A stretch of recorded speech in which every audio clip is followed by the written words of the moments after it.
everybody, and welcome to the first video of the year for Self-Help FAQ, the YouTube channel. I'm Barb, your host. And for the first quarter, that's January, February, and March, our overarching theme is going to be inner self-protection. As I'm reading from my notes, I'm going to let you know for each month kind of what we'll be looking at. And so this is going to be a 12 video series, starting with the first one today. So for January, about inner self-protection, we're going to be covering self-trust, values, and internal authority. And for February, we'll be covering regulation, patterns, and mental protection. And then for March, we'll be wrapping up with discernment, letting go, and future self-alignment. So I hope you're excited to learn about these things and apply them to things in your life wherever you need them. So today is all about self-trust. And so why don't you trust yourself anymore? Do you have that problem? And how can you rebuild your own self-trust? So there's a moment I've noticed many people can point to, even if they didn't recognize it at the time. And it's the moment inside yourself when you say, something just doesn't feel right. But instead of listening, you just explain it away. So maybe you told yourself you were overreacting, or someone else told you you were overreacting. And maybe you thought you just needed a little more information. And maybe you felt that you were being too sensitive, too emotional, or too impatient. And you noticed that nothing dramatic happened right away when you ignored the trust that you would have in your own feelings.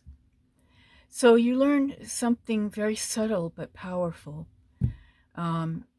Your ignoring yourself doesn't have consequences right away. So they don't have immediate consequences.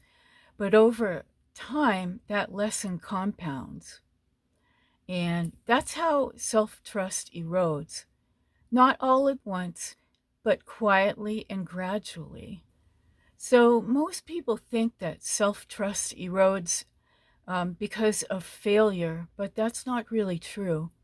It actually erodes in the following ways: when you repeatedly override your own perceptions, you defer to other people's opinions over your own lived experience. You wait for certainty instead of acting on clarity. And you talk yourself out of discomfort instead of listening to it. Every time you say, "I'll wait and see," when something already feels off, you send yourself a message that your own signals are negotiable. And so over time, your own inner voice gets quieter, not because it's wrong, but because it's being ignored. So the cost of ignoring your own internal signals isn't just bad decisions. It shows up as chronic second guessing, decision fatigue, difficulty saying no, needing excessive reassurance, staying too long in situations that drain you. When you don't trust yourself, you outsource your own authority. You ask, what would a reasonable person do? Am I allowed to feel this way? What if I'm wrong? And eventually, you stop asking what you think altogether.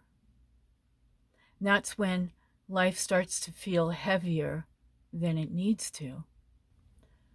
So these things that we are calling signals, or also intuition, what actually is it?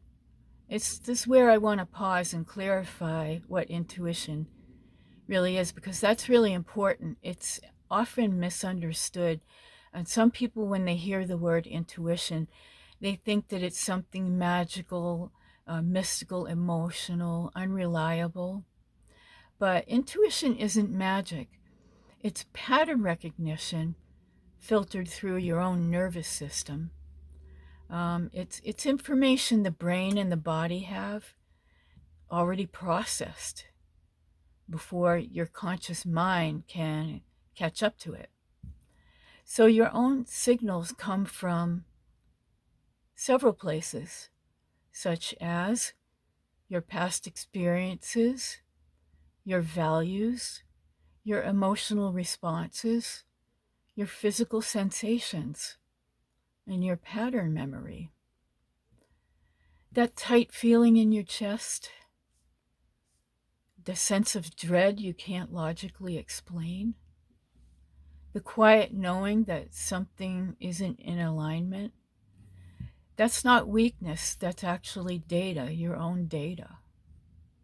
So intuition isn't loud, it doesn't argue, it doesn't beg. It presents information once and it waits. So how do you reestablish your own internal authority? Well, it doesn't start with making perfect decisions. It starts with taking yourself seriously again. So internal authority means you treat your perceptions as valid data. You don't require consensus to act. You allow discomfort without immediately neutralizing it. You trust yourself to adjust if needed. And self-trust grows when you say, this doesn't feel right, and that's enough for me. And I don't need proof to pause. And I can revise later, but I won't ignore myself today. You don't rebuild trust by being flawless or without mistakes. You rebuild it by listening and responding consistently. And so, of course, I have many examples of when I've done this, when I've ignored my own intuition, and I had reasons why. I had some practical reasons.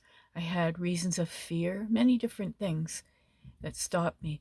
But for the big story that goes along with this, my own story, I'm saving it for video number 9, so I hope you will tune into the series. I'll have plenty of personal examples, and I hope you share yours too.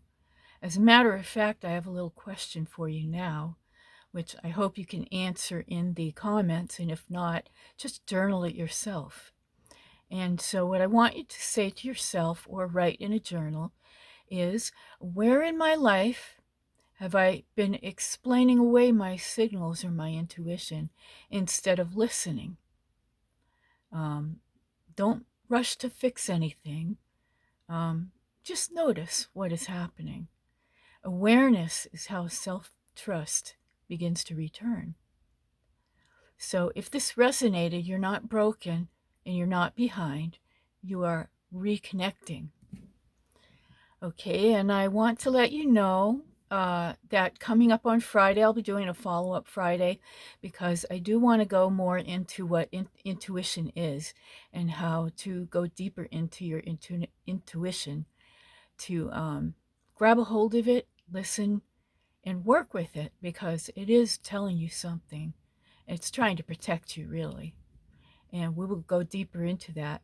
And if you have any more questions that I might include in the follow-up Friday, you can leave them in the comment below or write to me at barb@selfhelpfaq.com and put question for your title line for your topic, and then I will look into it for you.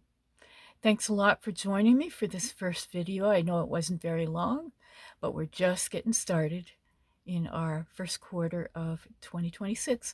I hope you have a happy new year. Hope to see you next time on Self-Help FAQ, the YouTube channel. And have a great day, and bye for now.